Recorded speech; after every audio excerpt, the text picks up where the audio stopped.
महाराष्ट्र राज्याचे मुख्यमंत्री नामदार एकनाथ शिंदे यांच्या पुढाकाराने व धर्मवीर आनंदीगे प्रतिष्ठानच्या वतीने कोपरी परिसरातील संत तुकाराम महाराज मैदानात गेल्या वर्षीपासून चैत्र नवरात्र उत्सव मोठ्या उत्साहात व आनंदात मंगलमय वातावरणात धार्मिक विधी करून देवीचा चैत्र नवरात्र उत्सव दरवर्षीप्रमाणे याही वर्षी उत्साहात सुरू झाला आहे। दिनांक 9 एप्रिल ते 18 एप्रिल दरम्यान देवीचा उत्सव साजरा करण्यात येतो।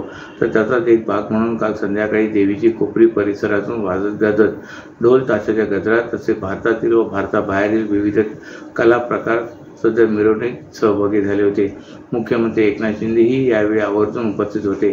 त्यांच्यासह माजी महापौर नरेश म्हस्के, माजी उपमहापौर रमाकांत मडवी, हेमंत पवार, एकनाथ भोईर, प्रकाश कोटवानी, इतर मान्यवर पदाधिकारी, शिवसैनिक कार्यकर्ते या आगमन मिरवणुकीत मोठ्या संख्येने सहभागी झाले होते।